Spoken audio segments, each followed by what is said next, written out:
plan this like I don't plan all of my lives, but there's been a couple of things that came on the radar. So I just wanted to kind of chat it out about a few things. If you catch this, cool. If don't, if you can't catch it now, you can catch it on a replay. It'll be posted.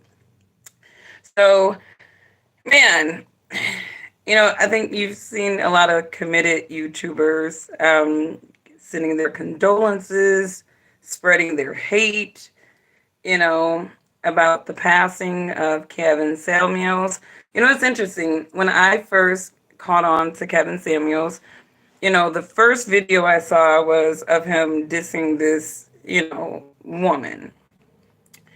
And the average at best, excuse me, I was drinking something. And it was like one of those things where I'm like, wow, what a rude man. Like he was like so brash, and I could rock with a lot of the things that he was saying, but it was just like, to me, I had to get used to that mannerism, that method. And it got to a point where I really did not entertain it. I would sort of catch little things to kind of see what was being said, but other than that, I really just kind of was like, what, this isn't for me. I'm not going to tune in. And I didn't really tune in to Kevin Samuels. But, I did sort of randomly kind of catch shorts or, clips of him speaking on some very important points. And, I came to appreciate Kevin Samuels for just the valid points that he was making. Society has definitely, hey, Richard, how are you? I just wanted to quickly do this live because, there's been a lot of interesting things to me that's been going on. And so I'm like, let me just have a quick live. So, I'm talking about the passing of the YouTuber, the relationship guru. I guess what would they call him? A relationship coach. He was kind of amongst a number of things. Kevin Samuels. And, here's the thing, like I said, I found him to speak on a lot of truths that I felt like individuals in the community needed to hear, and I think a lot of people, they always make I hear certain people make the argument, black people don't want to hear the hard truth. Black people don't want to hear the hard truth. I think that there are some black people who can't see themselves. They can't see anything outside of oppression and victimhood and insecurity. And so when someone like Stephen Samuels gets on the mic and he is this confident man and he has all this self-assurance about himself and what he believes and this conviction about, okay, this is what I believe in my life now. Forget about all the mistakes I've made in my life before. These are the sort of grand epiphanies I've come to. So, and I can't speak for how Kevin Samuels lived in his personal life, because I feel like, if you are, kind of building a platform, trying to teach men how to be amicable, high value men, and target, women who are amicable wives. Some of there was just some contradiction with him that made me want to check out, but I'm not going to take away from the value that he did provide to so many men. I think that he was very transforming to a lot of people. And when I looked at Kevin Samuels, I looked at him as a beta male who turned alpha.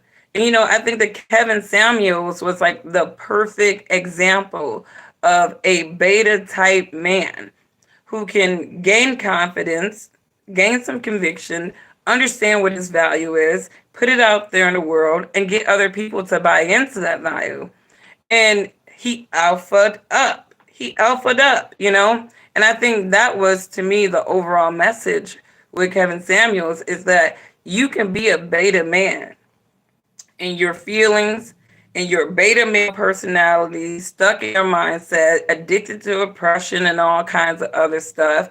Or you can do what Kevin Samuels did and figure out where your value is, figure out where, you can kind of get in the market and be of value to other people, and then provide that value and make money off of it. I think that the man went from this certain type of guy, because I thought he was kind of dorky when I looked at some of his earlier videos. But if I would have known Kevin Samuels being the dorky Kevin Samuels, I think I would have probably hung out with him. He probably would have been like cool Kevin to hang out with. Um, but anyways, off that, I feel bad for his family. I feel bad for the manosphere, obviously, because they're dealing with, losing somebody who was very integral in their movement. And, most of all, I feel, sorry for, I don't know what the situation is, but, I feel sorry for the family. I don't know about that young lady. There were some things that didn't really seem right to me. Even they released that 911, his 911, the 911 call that she did, and she said that he was having a heart attack and he was turning blue, and that was just the succession of those events just seemed kind of weird to me. So I'd be interested to see kind of where what the conclusions are his cause of death, and if there was any cause to think that there was some foul play, because some of that, it's just kind of sus to me. It's just very, very sus. We're in a hyper political season right now. It's midterms, and here's the thing: a person like Kevin Samuels is actually counterproductive to liberal mindsets of what they want black men to think of themselves. They don't want black men to elevate themselves, find a skill, bind together in some level of intellectual thought, and have this pristine sort of image of themselves, because they're busy trying to turn black men into driller and Chicago type killers, dreadlocks, and Dracos. That's kind of where they're trying to get black men to go. So that high value men thing that Kevin Samuels was pushing out really wasn't, I'd say, in conjunction with what they want black people to think of themselves as. So there's that. But rest in peace, Kevin Samuels. I think that you provided the value that you needed. You planted the seeds that you needed to plant. There's definitely going to be men and women who will carry on the legacy of your thoughts and your ideas. I am one of them, because I found the value in them, and I definitely saw where Kevin Samuels was coming from on so many different fronts. But we live in a beta people type of world right now, where emotions and irrationality sort of rules logic. And so I think it was hard to process Kevin Samuels, because a lot of people are truly in their feelings. That's not just a saying. People are truly in their feelings about stuff. So off that, I want to talk about political pull-ups, right? So on my LinkedIn page, I talked about two political pull-ups. We got the liberals, who they have released Supreme Court justices' home information so that these passionate protesters, who obviously can't comprehend what the draft opinion was, they've been harassing people, interrupting the peace of neighborhoods or whatnot, so that they can vent their emotions, their feelings, and superimpose their disposition and intimidate these justices. And I don't really, and I contrast that to Candace Owens, who pulled up on Patrisse Cullors for Black Lives Matter. And a lot of people are like, no, no, no, no. Candace was completely right to do that, because she was trying to, do a documentary, and, she was acting as a journalist, and, she could do that. And it's like, no. If you want to pull up on Patrisse Cullors at a Black Lives Matter operational whatever, do that. If you want to pull up on a woman, somewhere in public, do that. I don't believe that we should accept or set the tone for people pulling up to the private property of political opponents or people they don't agree with. I don't even agree with reporters going to people's private property. I just feel like there should be boundaries. There should definitely be boundaries. It's like, because there could be other people living inside that home that you are disrupting, so that you can harass a target. And so I am not down with that. And I think that, and it's interesting because I put a poll up a couple of hours ago on LinkedIn and just asking people, like, what do you think of this? Like, what do you think of political pull ups? What do you think about people pulling up on political opponents? And let me see where we're at with that poll right now.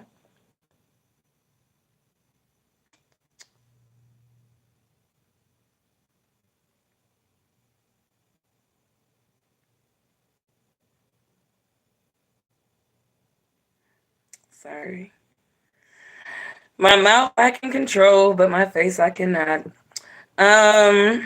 So we got about 1,300 participants, a little bit over that, right? The question is it okay to protest or pull up on a political opponent in front of their home? Now, the options for this question is this acceptable, unacceptable, depends, a dangerous game? 1% says it's acceptable to pull on political opponents. 79% says it is unacceptable, and 3% says it depends, and 16% says it's a dangerous game.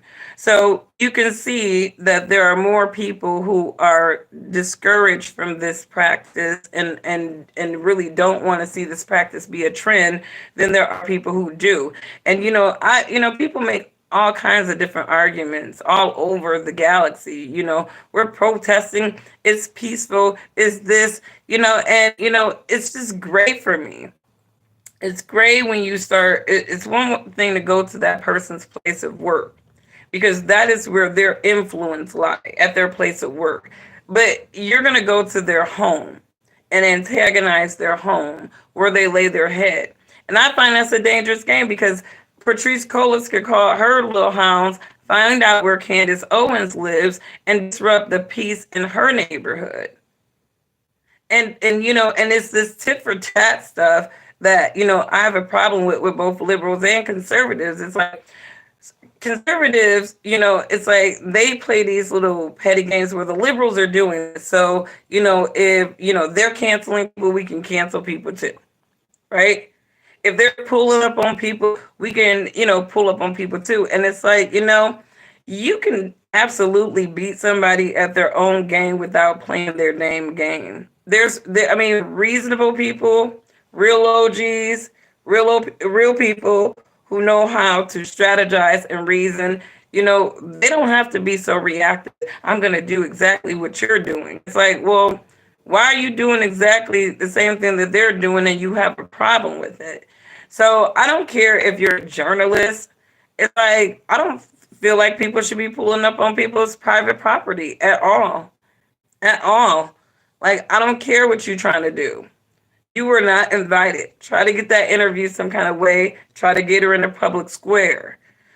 Don't pull up on people's home. And it's like when I looked at Patrice Cullors' response video, and I wasn't buying that bullshit, all of it. I mean, obviously she is up against the wall, but in a way, I can kind of sympathize with her about not feeling safe when you got random ass people who are political opponents pulling up to your crib.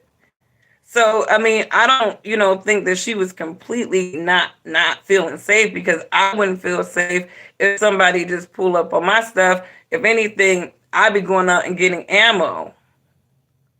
Because it's like people don't know what the hell you trying to do when you just rolling up to their stuff like that. And it's like you could be doing a documentary or you could be doing something else. We don't know. But ultimately, I don't think Candace Owens would like it if somebody pulled up to her house and was like, hey, are you the actual original founder of Blaxit? Like, was Blaxit like yours originally? Like, did you found Blaxit, or did you see somebody's concept and snatched it, went ahead and registered it before she did, and now you got your Blaxit organization? Like, how would she like it if, Black Lives Matter rolled up on her and was like, hey,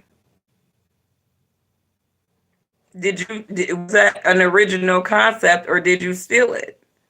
Because the original Blaxit, from what I understand, was a pro-Black organization who was centered on getting Black people out of the financial systems and getting them into their own independent financial systems in which they use Black banks. So, people can pull up for all kinds of irrational reason using their First Amendment rights to pull up on people's private property, but is that like a dangerous game to play? And I think that it's reasonable to ask that question because we are getting ever more volatile as a nation, as Americans. People can agree to disagree. People roll into conversations with their emotions. People are not thinking about what they're doing. People are reacting. People are trying to get rides. People are showboating. Grown ass adults for the most part.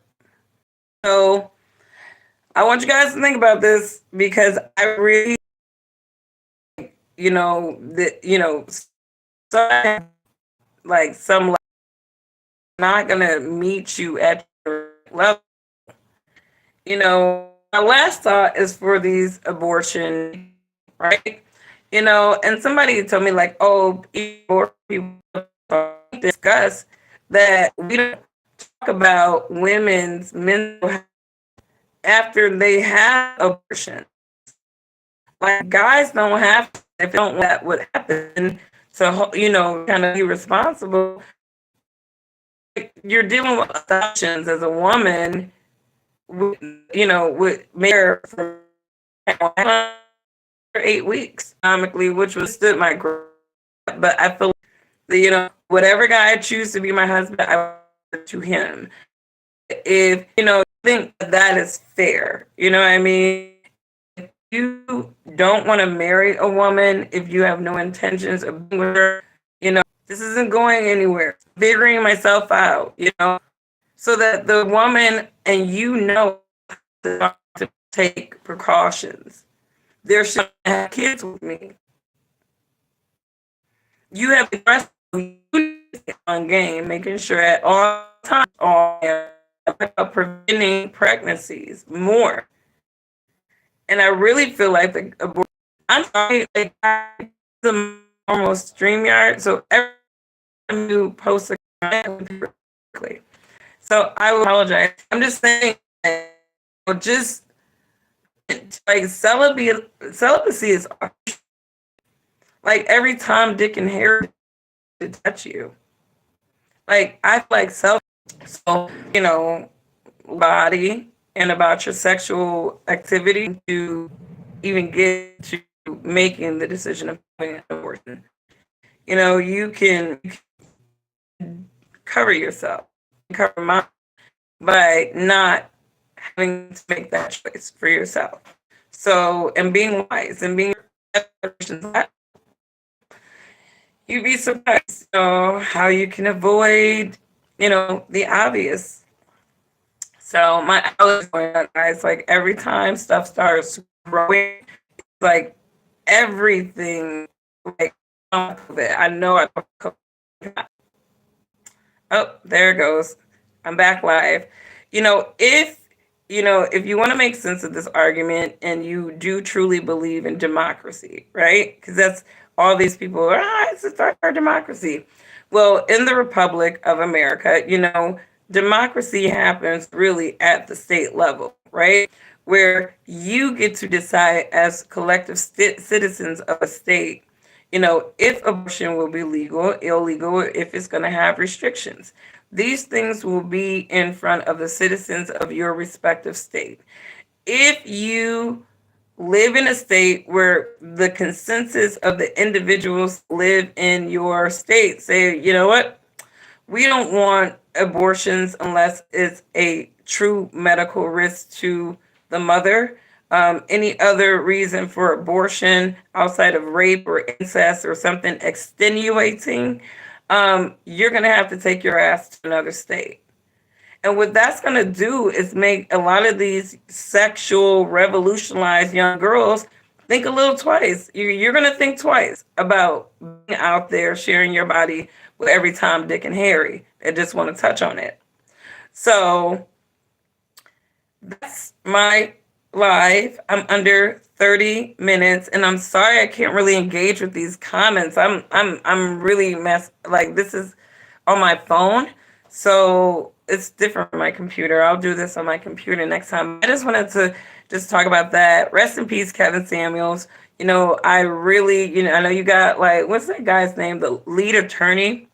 Um, that guy's interesting, um,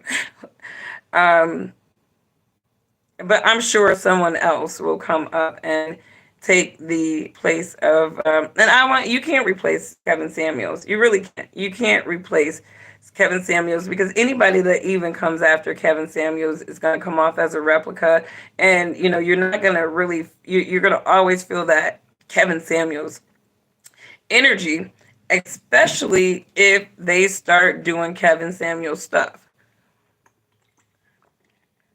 So something to think about. If you are like, oh, I'm gonna replace Kevin Samuels, it's like some brands are irreplaceable, and you might end up hurting yourself and looking like a poser.